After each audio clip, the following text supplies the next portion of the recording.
Mudando um pouquinho de assunto, trazendo agora para cá, para o país, porque a equipe do presidente eleito, Luiz Inácio Lula da Silva, trabalha para aprovar as medidas propostas para viabilizar o Auxílio Brasil no valor de R$ 600 para 2023, para o ano que vem, o que vai acabar mexendo com o teto de gastos que a gente já veio falando na edição desse sábado. Sobre esse assunto, a gente conversa agora com o economista e ex-governador do Espírito Santo, Paulo Artung. Obrigado, Paulo, por estar conosco aqui neste sábado na CNN Brasil. Bom dia para o senhor. Bom dia, Renan. Bom dia, Tayana. Bom dia aos telespectadores. Obrigado, Paulo. Olha, para a gente começar a nossa conversa, descumprir o teto de gastos para cumprir promessas ajuda nesse momento de transição ou não? Qual que é a sua opinião a respeito, por favor? Quer dizer, nós já temos uma economia desancorada do ponto de vista das expectativas, né? Isso praticamente desde o ano passado, quando o atual governo adiou pagamentos de precatórios, dívidas do governo, e furou o teto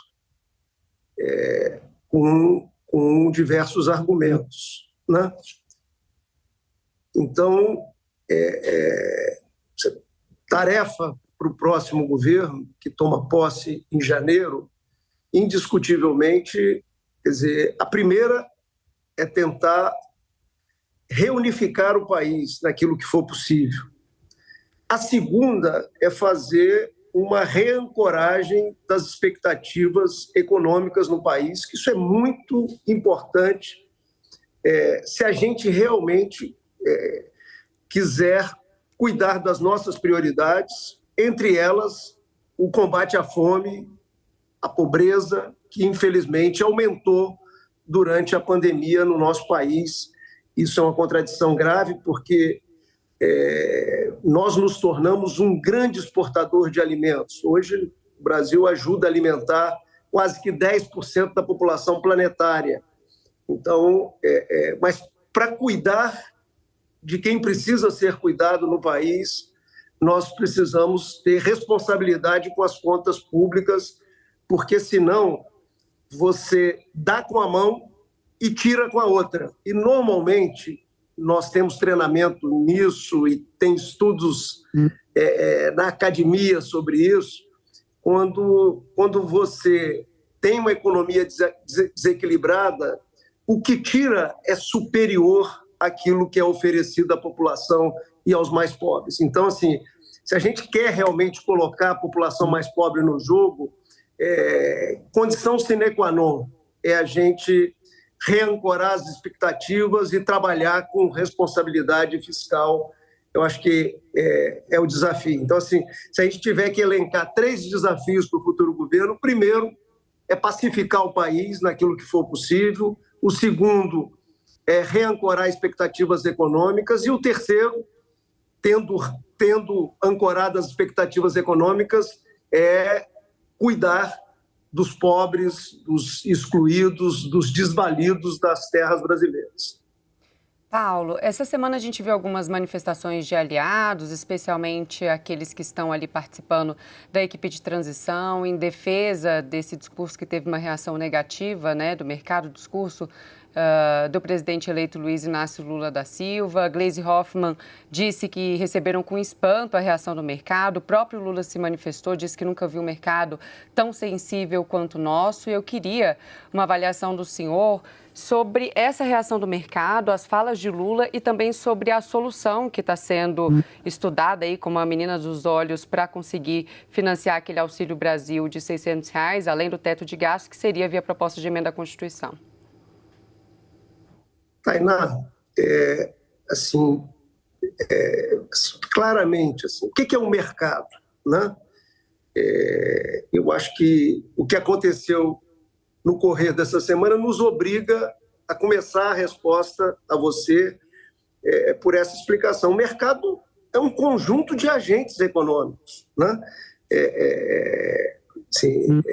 Muitos agentes econômicos alocando recursos de fundos de pensão, recursos do caixa das empresas e assim por diante. Então, assim, vou fazer uma brincadeira aqui, o mercado não é um sindicato, né, que você senta numa mesa para negociar, né? Ele está interpretando os movimentos da política, da administração pública,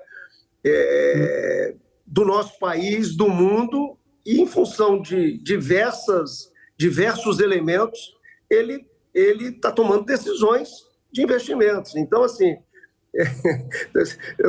eu estou brincando aqui porque parece assim, olha, vou bater no mercado, esse mercado não é justo, é insensível. Não, esse é o mercado que opera nos Estados Unidos, opera na Inglaterra, sabe, opera na União Europeia e assim por diante. Então, assim, se você fizer o certo, der os sinais que precisam ser dados, você vai colher resultados positivos. Se você der sinais errados, você vai colher também reações negativas, né? Olha bem a Inglaterra agora, uma primeira-ministra não durou 2 meses, né? Em função do seu plano econômico. Assim. Então, assim, tem ninguém, não precisa ter paranoia, não tem ninguém perseguindo ninguém. O que nós precisamos é não enveredar por caminhos de política econômica que já deram errado no Brasil, já deram errado na América Latina, mundo afora. Nós estamos precisando trilhar caminhos que deram certo mundo afora, né? Não está na hora de... Eu até brinquei outro dia, não está na hora de reinventar a roda. A roda já foi inventada. O que nós precisamos é colocar a roda para rodar, de preferência produzindo mais e gastando menos, né? Isso precisa ser feito. Eu acho que aí eu lhe respondo. Entre acertos... Desculpa, Só Tainá. mais um pontinho que faltou em relação à proposta de emenda à Constituição que está sendo estudada aí, né, como principal forma de conseguir garantir ali, por exemplo, o Auxílio Brasil de R$600. Qual que é a sua avaliação sobre essa solução que está sendo estudada aí pelo novo governo? Eu acho que, vou usar uma expressão lá do interior do meu estado, do Espírito Santo, eu acho que ali o carro ficou na frente dos bois, né? Eu acho que antes de fazer uma articulação política em torno do orçamento 2023, nós precisaríamos que os técnicos e a boa política, ela não abre mão da boa técnica, né? Os técnicos estudassem a realidade e construíssem caminhos para o Brasil seguir de uma maneira positiva em 2023. Quando você vai direto para o Congresso negociar politicamente, sem ter um estudo robusto, a possibilidade desse improviso gerar descaminhos para o país em 2023 é muito grande. Então, assim, eu torço para que a equipe de transição, a sua parte econômica e o futuro ministro da Fazenda escolhido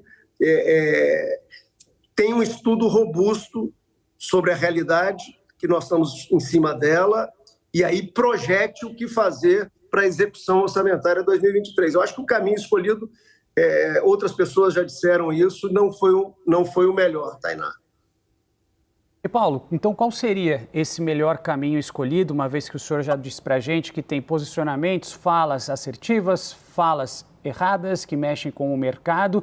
Como a gente consegue conciliar responsabilidade fiscal e desenvolvimento social? Qual que é o melhor caminho a ser seguido, na sua opinião?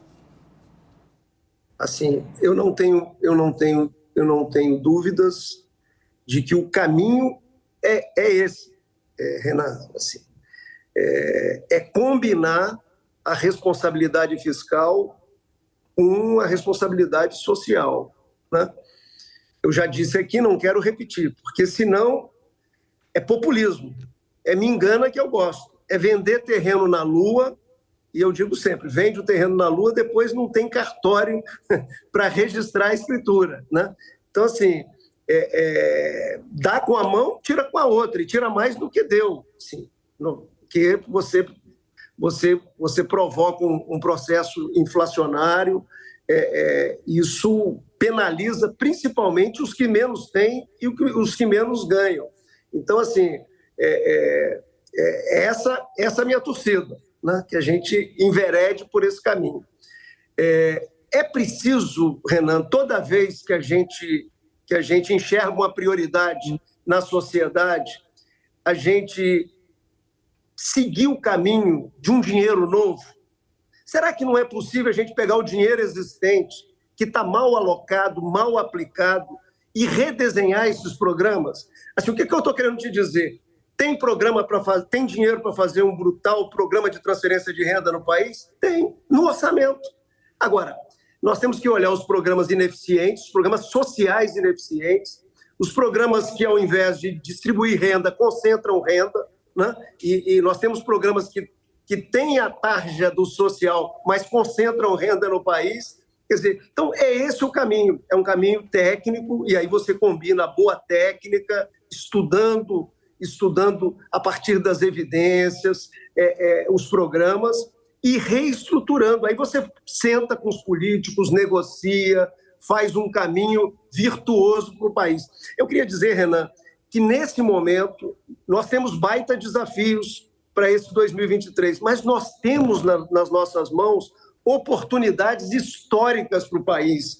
Assim, esse debate da COP27 que você acabou de trazer a notícia através do Américo é uma enorme oportunidade para um país como o Brasil, que tem os ativos ambientais que tem uma matriz energética diferenciada. É uma oportunidade enorme a descarbonização da economia planetária. Então, assim, isso está em cima da mesa, infraestrutura é uma oportunidade, a reorganização das cadeias globais de suprimento é outra oportunidade para o Brasil, a digitalização, você está vendo o Pix, o impacto dele na economia brasileira, nos pequenos negócios no Brasil, quer dizer, tem muita oportunidade, Renan, em cima da mesa. Agora, essa oportunidade só estará ao alcance das mãos se a gente fizer o nosso dever de casa. Se a gente for tropeçar nas próprias pernas, se a gente for repetir erros, você vê assim, lá no governo militar, o governo militar fez um modelo lá com Geisel de intervencionismo governamental, de achar que o governo faz e acontece, de achar que o governo faz PIB, faz pleno emprego. O que o governo fez? Não fez nada disso. O governo fez uma desorganização fiscal e nós pagamos um preço caro de uma década perdida para frente. Quer dizer, agora, recentemente, nós revisitamos esse modelo fracassado. Quer dizer, e demos com burros na água, fizemos uma recessão 2015, 2016, que foi o maior recuo de PIB da história do país. Quer dizer, então, assim, aquilo que deu errado, eu acho que a gente tem que abandonar e tentar mirar e se inspirar naquilo que deu certo no Brasil, no mundo, né? Porque isso vai abrir uma porta de grandes oportunidades para o nosso país, e aí a descarbonização, a digitalização, a reorganização das cadeias globais de suprimentos. Quer dizer, você tem um mundo de oportunidades hoje, e eu torço, sinceramente, estou aqui de dedo cruzado para que o Brasil não enverede por tropeços nesse início de 2023. É uma torcida como brasileiro que já viu tantas vezes a oportunidade chegar na nossa porta e a gente deixá-la ir embora, né? Eu acho que a gente tem que agarrar essas oportunidades com duas mãos e só tem um jeito de fazer isso, Renan.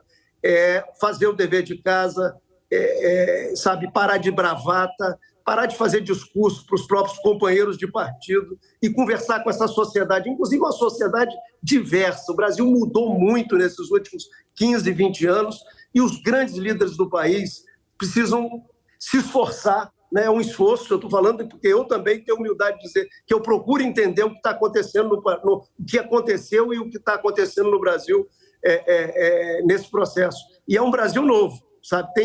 Tem um brasileiro novo na pista aí que nós precisamos, brasileiro e brasileira, que nós precisamos compreender os seus anseios e as suas aspirações. Com certeza, e todos nós estamos nessa torcida pelo melhor caminho, né?